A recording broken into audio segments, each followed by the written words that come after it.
बड़े काम का है। कबीर का ये पद बड़े काम का है। लोग भजन करते हैं तो कहते हैं आनंद नहीं आता है, भजन से कुछ मिलते दिखता नहीं है, मन नहीं लगता है। संत महापुरुष कहते हैं कि भगवान के रास्ते में अनंत सुख है, लेकिन यहाँ तो दुखी दुख है, वो समझ में ही नहीं आता। आ रहा है संत कबीर, संत हमारे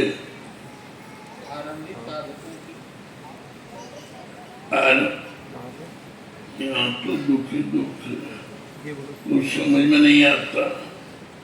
आ रहा है संत कबीर आरंभिक साधकों की इस समस्या से अवगत हैं।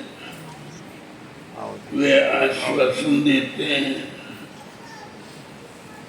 कि भजन में आनंद मिलेगा और साधना की एक सीढ़ी, एक निश्चित दूरी तय कर लेने के पश्चात ये दूरी तय होती है नाम जप से, सदगुरु की सेवा से, श्रद्धा पूर्वक उन्हें करने से भजन जागृत होता है और भजन जागृत होते ही साधक में ब्रह्म पीयूष का संचार शुरू हो जाता है। इसलिए उन्होंने कहा गगन को जिसके लिए उन्होंने खोले, जिसके लिए उन्होंने कहा जैसे गगन गुफा में, गगन गुफा में रस की अजस्र वर्षा होती रहती है। आध्यात्मिक परिवेश में एक और संसार भी समुद्र है जिसमें विश्वरूपी जल भरा हुआ है, तो दूसरी ओर भगवान भी आनंद सिंधु है। गोस्वामी जी के शब्दों में आनंद सिंधु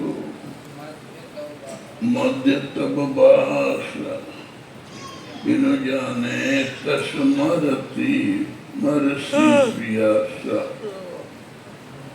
मृग भ्रमवारी सत्य की जाने तू मगन भयो सुख मान। विनय पत्रिका। कदाचित आनंद का ये स्रोत प्राप्त हो जाए, ये मन रूपी मृग इसे बारी रूपी मृग तृष्णा में क्यों दौड़ेगा? इसी अमृत रस के लिए संत कबीर प्रोत्साहित करते हैं। बिना पियाला अमृत अचुवे और नदी नीर भरी राखे, कह कबीर सो जुग जुग जीव। राम सुधा रस चाखे, संतों जागत नींद नहीं। कबीर कहते हैं ये राम सुधा रस ब्रह्मा पीयूष गगन गुफा में अजर झरे, गगन गुफा में निरंतर गिरता ही रहता है। गगन कहते हैं आकाश को, सुने या पोल को। अध्यात्म आकाश का आश्रय है। जब मन संकल्प विकल्प रहित शून्यवत हो जाए,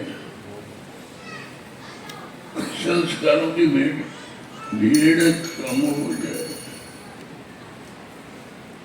इस शहर में लाखों लोगों की भीड़ है, किंतु आपके मन में उससे भी अधिक संकल्पों की भीड़ है, लहर है, तांता लगा है। ये भीड़ शांत हो जाए,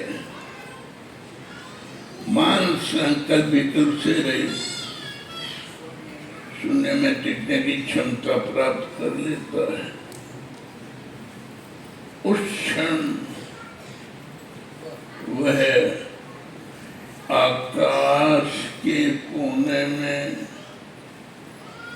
उसकी कंदरा में प्रवेश पा गया। मानवी आकाशवत मिलने तो नहीं हुआ, लेकिन आकाश के एक कोने में गगन गुफा में प्रवेश पा गया। मैं भीतर से संकल्पों का अभ्युदय हूँ।